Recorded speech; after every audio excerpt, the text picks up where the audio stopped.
know the why human trafficking work is needed, to fight for the freedom of modern-day slaves. But love, passion, commitment isn't all you need to be an effective and successful anti-trafficking advocate. Learn the how.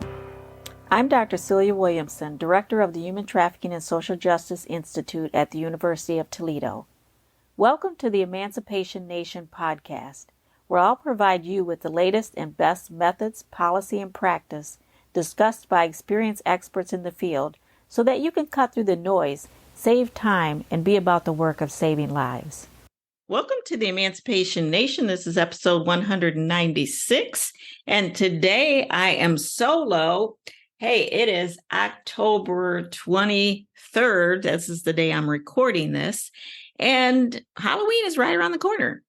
So I want to talk about the scariest thing, your scariest thing.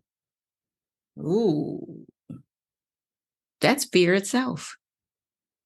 So many people say there's only two emotions. I've talked about this before, love and fear.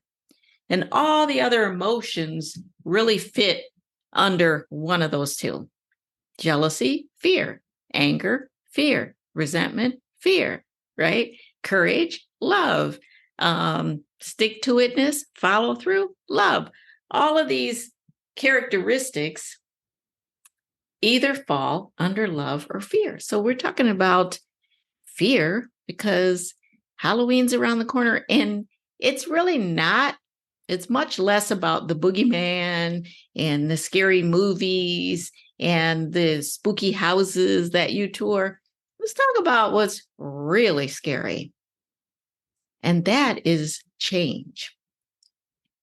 And that is living your dreams, being your full self, not your diet self, not the one who shows up and pretends that they enjoy their life, their job, their relationship,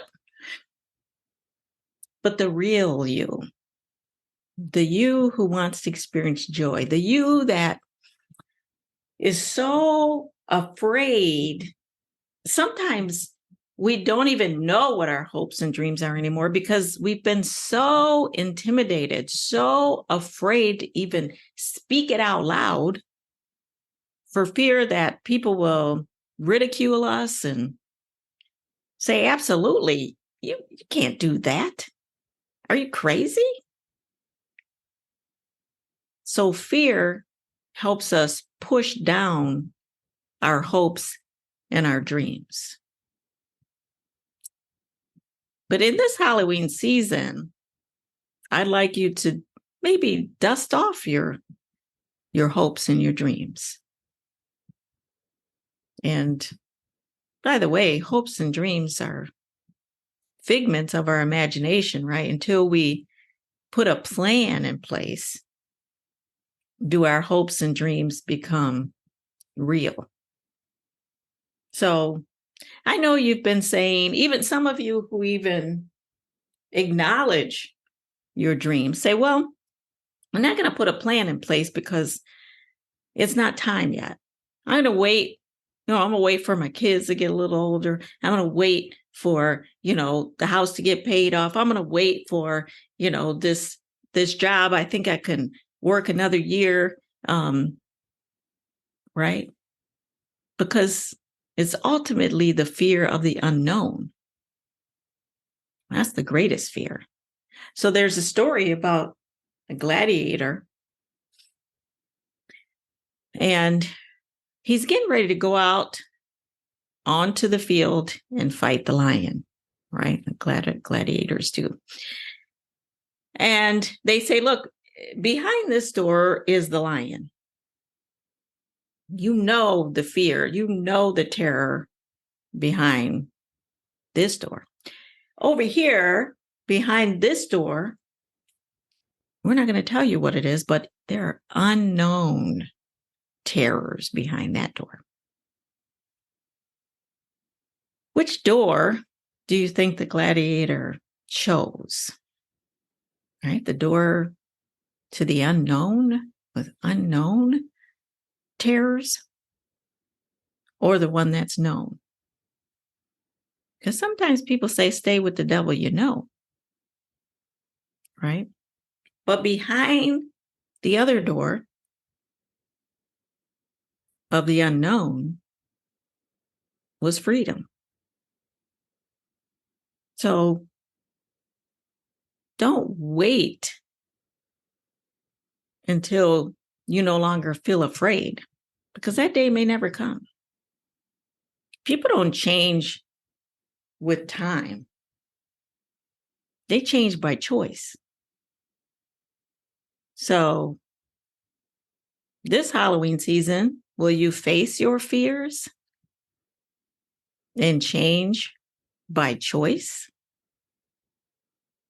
The whole analogy in the US anyway, Halloween, right? You are afraid, you kind of watch scary movies, you go to spooky houses, and you also eat candy. So it's sort of saying to you that when you face scary things, oftentimes there's sweetness on the other end. So let's think about, let's challenge these self-limiting beliefs. And don't think that your life has to be set in a way that's so charmed that it is time now, right? Because all of us have real lives. When you go up and you ask somebody, tell me how you made it to this. Tell me how you have that great relationship for 30 years. How do you do it? They'll tell you the real, REEL. They'll give you the snapshot of all the highlights and the good times. And they tend to gloss over, it's really difficult in the beginning. But then as we learned, well, they don't tell you the details of the difficulty. Tell me how you got this far in your education. My God, that seems incredibly hard. They tell you, well, I studied, I had a plan, and I put, they tell you the real, the REEL, the highlights, as if they knew each step in the process to become successful, whether it was successful as a parent. Of course, any parent who tells you the real deal, the REAL deal, they'll tell you, look, I really didn't know what the hell I was doing. That's the real REAL. Even when they had the second kid, they're like, well, now I know what I'm doing. But that kid is very, very different from the first kid. What worked for the first kid isn't necessarily going to work for the second kid. So parents often are learning an influx. And if they produce great, successful, kind children, they had a little help, maybe in the universe, to do so. Some parents who do everything exactly right, exactly perfect. Kids grow up with different personalities. Kids grow up with mental health issues. Kids grow up ADHD. Kids grow up with a propensity toward drugs. So when you ask them, they will tell you the real, the REEL, right? When you ask a PhD, when you ask a executive director of a corporation, when you ask about somebody who has a great relationship, they'll tell you the REEL. You have to realize that they're telling you, they're glossing over and giving you the highlights. And they're skipping the real REAL of the struggles. So you can't take that information and say, well, wow, look, they had a charmed life. They followed the straight path, and that's why they were successful. I don't have a charmed life. I currently struggle, and my path has not been, it's been anything but straight. And you'll find out that many people who are successful, whatever you determine success, did not follow a straight path, and many times struggled, and many times lost their way on the path. And if you have that type of relationship with them, ask them about those times, because they will then become very genuine and authentic to you. And you will think, oh, okay, maybe I could do what I set out to do, my dream. Maybe I could put the plans in place to be successful. And success doesn't always mean money. You know, somebody can work 12, 14, 16 hours a day, become wealthy, and be very rich in money, but be very poor in their relationships with their partner, with their children, with their family. So maybe your success is with family. Maybe your success is with children. Maybe your success is in relationship. Maybe your success is in your job. And maybe you want to be successful in your relationship with your children and in your job and good to yourself. It's possible. So let me tell you about a couple of fears that I faced.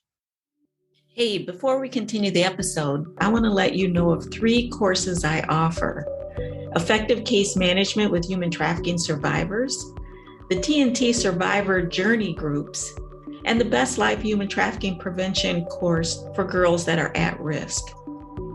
Raising awareness around human trafficking is a great start.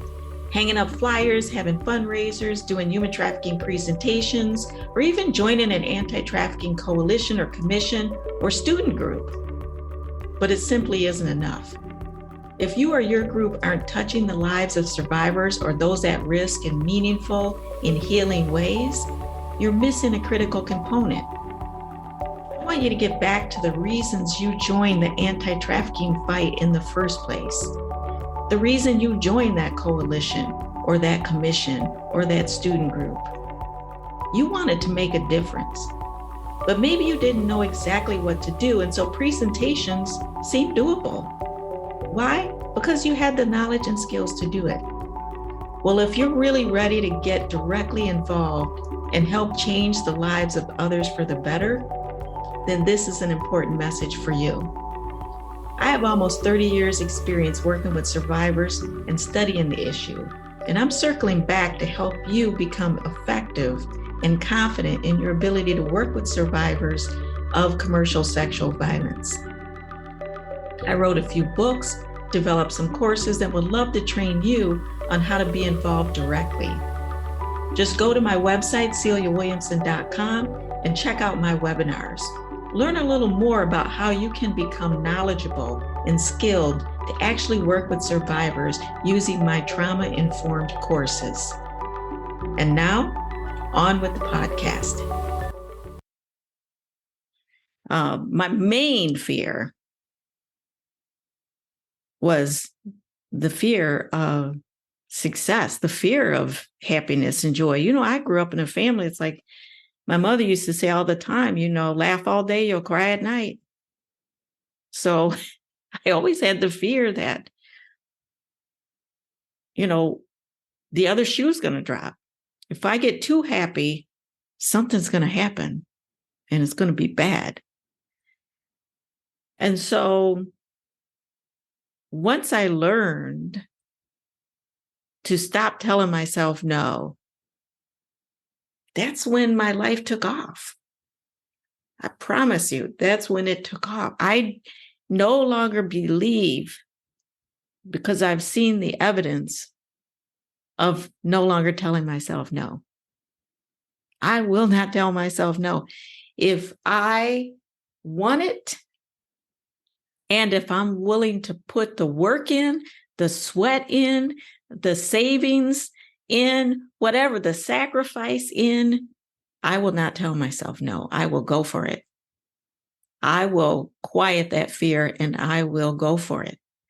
Let me tell you, I had a baby living in the north side of Toledo, high crime area and poverty.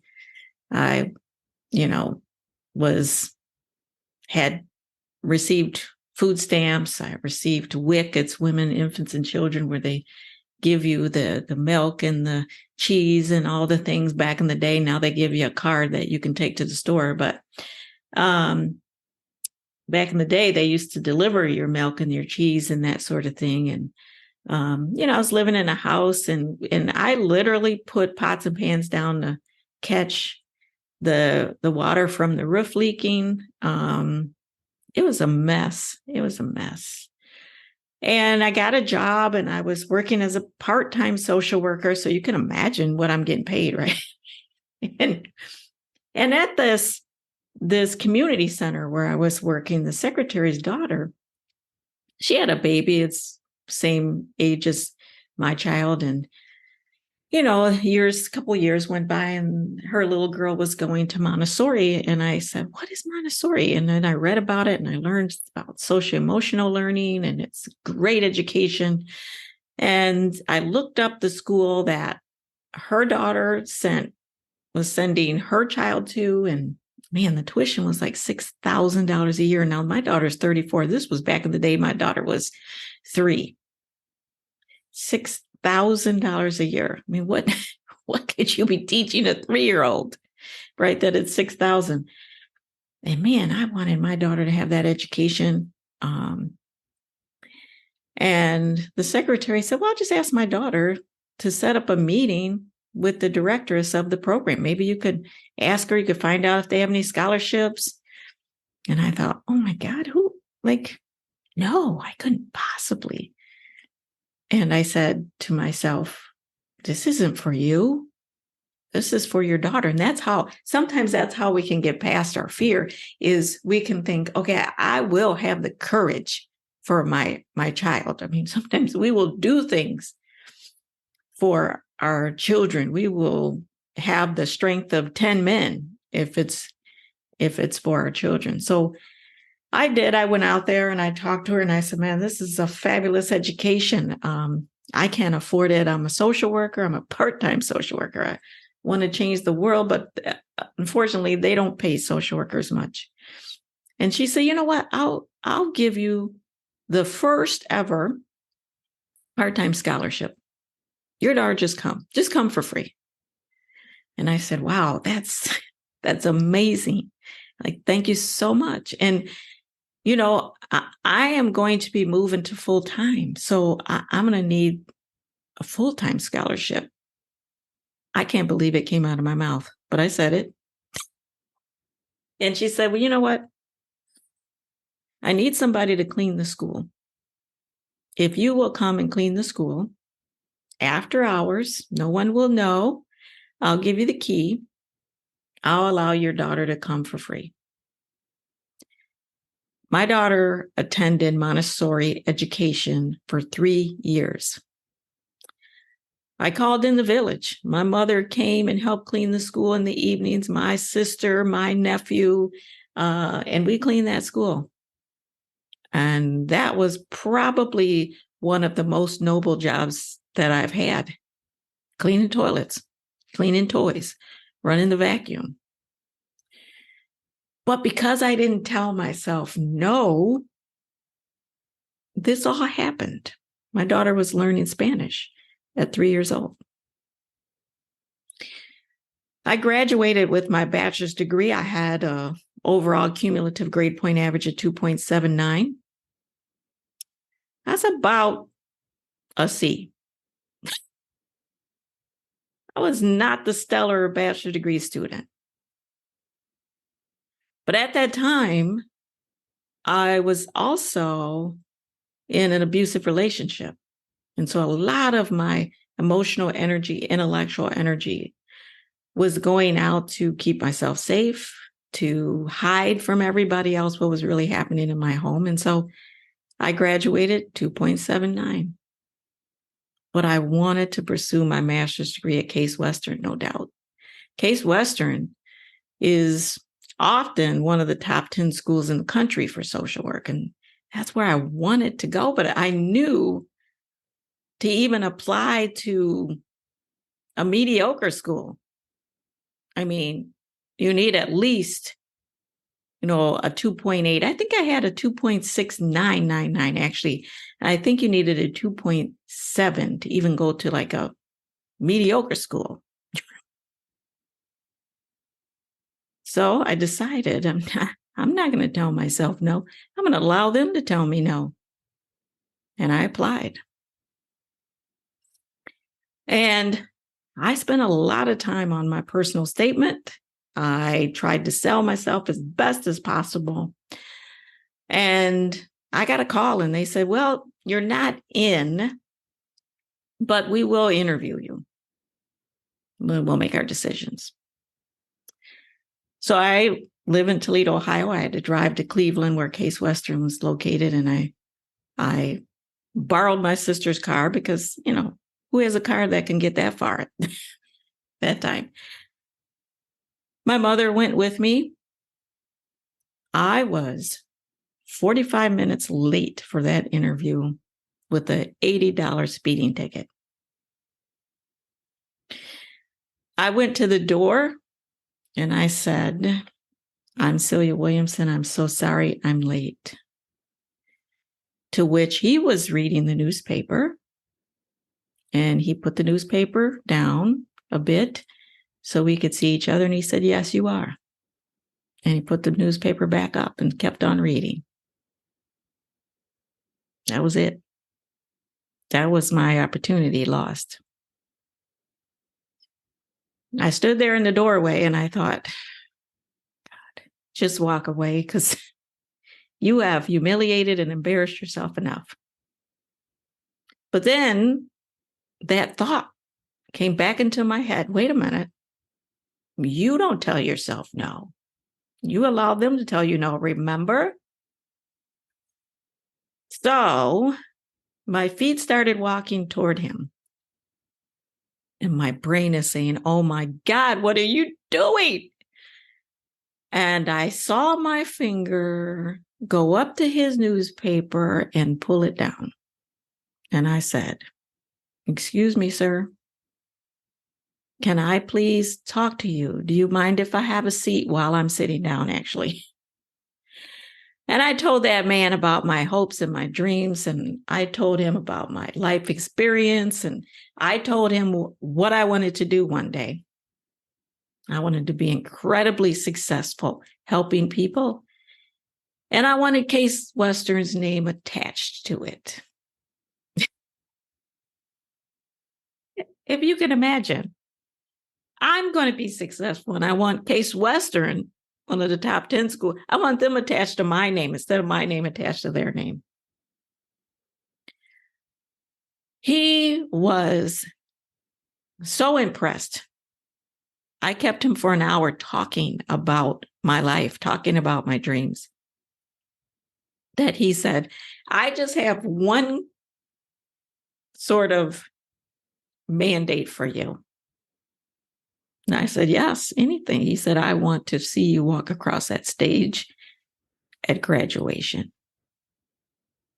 So he said, I'm going to personally make sure that you're admitted to this school. Good luck. I was successful at Case Western, A's, a couple of B's.